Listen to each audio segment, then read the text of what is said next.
Pag-usapan natin sa video ito ang mga karapatan ng mga manggagawa at mga batas na nangangalaga sa karapatan ng mga manggagawang Pilipino. So, ito ay para sa mga grade 10 na estudyante na kumukuha ng contemporary issue. Okay, meron tayo ditong 5 na karapatan ng mga manggagawa. Ito ay ayon sa International Labor Organization. So, una na karapatan natin bilang mga manggagawang Pilipino ay ang mga manggagawa ay may karapatang sumali sa mga unyon na malaya mula sa paghimasok ng pamahalaan at tagapangasiwa. Yan yung unang karapatan natin. So, tandaan niyo kapag may trabaho na kayo, mga grade 10, kayo ay may karapatan na sumali sa mga unyon ng mga manggagawa. So, sila yung mga nag-arali, sila yung mga nagpapaabot ng mga sentimiento sa pamahalaan. Maging dun sa kumpanya na pinapasukan, halimbawa ay gusto nilang umento sa sahod o madagdagan yung kanilang sweldo, nagpapahayag sila ng kanilang mga layuning ito. So, nakatulad nun. So, kayo ay malaya na sumali sa mga unyon ng mga manggagawa, mga organisasyon, mga samahan ng mga manggagawa. Ikalawa, ang mga manggagawa ay may karapatang makipagkasundo bilang bahagi ng grupo sa halip na mag-isa. So, kapag may hinaing ka, sa halip na ikaw lang ang lumapit sa administration o dun sa admin ng company, halimbawa, o sa pamahalaan, so maganda ay grupo kayo para mas matibay, mas malakas ang boses. Ikatlo, bawal ang lahat ng anyo ng sapilitang trabaho, lalo na ang mga mapang-aliping trabaho at trabahong pangkulungan. Dagdag pa rito, bawal ang trabaho bunga ng pamimilit. So, huwag kalimutan yan. Bawal ang sapilitang paggawa, bawal na ikaw ay pilitin. Nagawin yung isang bagay na ayaw mo naman. So, kadalasan yan sa human trafficking. Halimbawa, ni-recruit na magtrabaho sa ibang bansa, tapos illegal pala. Yung recruiter, wala kang trabaho doon. Ang babagsakan mo ay sindikato na ipapagawa sa iyo yung ayaw mo naman gawin. Katulad sa Pogo, yung mga Chinese national na recruit na magtrabaho sa Pogo pero ginamit bilang mga scammers. Mangi-scam ka. Sa ayaw mo sa gusto, mangi-scam ka. Pag hindi mo naman ginawa, sasaktan hanggang sa mamatay. So, yun ang number 3.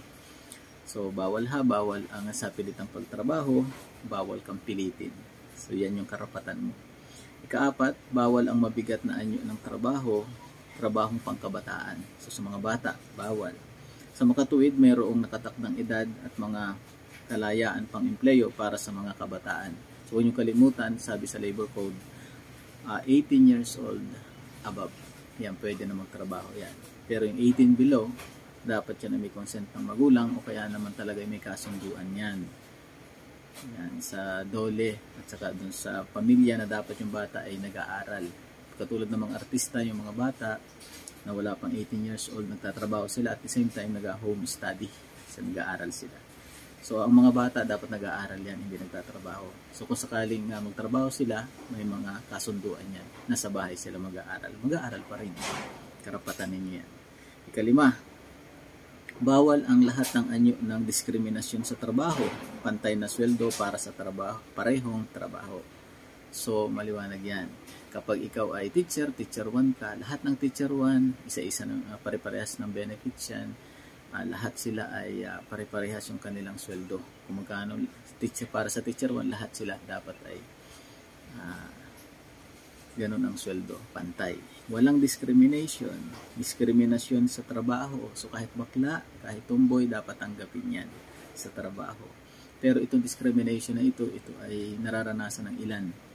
May mga tomboy na hindi tanggapin dahil sila ay lesbian, may mga gay na hindi tinatanggap dahil yan ay sila ay mga bakla o miyembro ng LGBT at mali na hindi sila tanggapin. Karapatan nating magtrabaho, wala dapat diskriminasyon. Ano naman ang mga batas na nangangalaga dito? So ito yung guide nyo lang mga grade 10. So meron tayong 7 na mga batas na nangangalaga sa mga karapatan ng manggagawang Pilipino. Guide nyo lang ito. Number 1, batas ng Pangulo bilang 442. Batas ito na nagtatakda ng kodigo sa paggawa. Ito yung labor code. Yan, mahaba ito eh. So, guide nyo lang ito. Tingnan nyo ito, mag-research kayo tungkol dito sa batas ng Pangulo bilang 442. Maraming mga batas ito, mga probisyon na nakapaloob dito para sa kabutihan ito at kapakanan ng mga manggagawa. Number 2, Commonwealth Act bilang 444. Batas naman ito, unang batas, ukol sa 8 oras na paggawa. So ito yung unang batas. Ikalawang batas, ikatlo, Batas Republika bilang 1933. Batas na nagtatakda sa 8 oras na paggawa ng mga manggagawa. So sinusugan yung batas na 444. 8 hours lang dapat kayong magtatrabaho. Tandaan nyo mag-grade 10 yan, 8 hours lang dapat. Yan ang nakalagay sa batas. Halimbawa, sumubra na ng 8 hours. 8 to 5 halimbawa ang pasok mo, 6 o'clock na, 7 o'clock na, hindi pa rin kayo palabas, tuloy pa rin ang gawa. So, dapat yun ay may overtime pay. May overtime yan. So, gusto kong sabihin sa inyo na hindi lahat ng kumpanya ay nagpapatupad nito. Yung iba kapag late ka pumasok, ikaw ay may kaltas. Kapag nag-overtime ka, wala namang overtime pay. So, ganun sila ka-unfair. Number 4, Batas Republika bilang 679, batas na nagtatakda ng pagkakaloob ng maternity leave. So maraming mga privileges yan.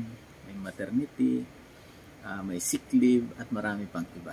So pwede kayong mag-PM sa akin, mag-comment, at tanungin nyo ang iba. Ano na mga benefits, mga privileges ng mga manggagawa. Batas Republika bilang 1054-52, number 5 na ito. Batas na nagtatadhana ng patakaran ukol sa pagkatanggal ng mga manggagawa. So tandaan yung grade 10, hindi madaling tanggalin sa trabaho kapag ikaw ay regular employee. So may proseso ng batas yan. Hindi yung tanggal agad. Katulad ng mga teacher na nababalitaan natin na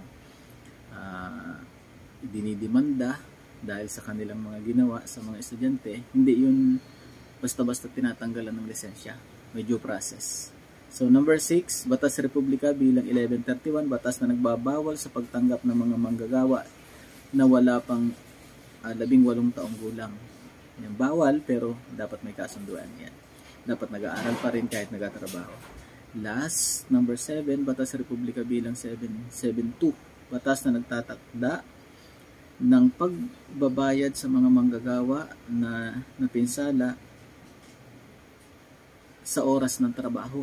So, kapag tayo ay nagtatrabaho, tapos tayo ay nadisgrasya, ay may pananagutan doon ng company. So, dapat bayaran ka, dapat ipagamot ka.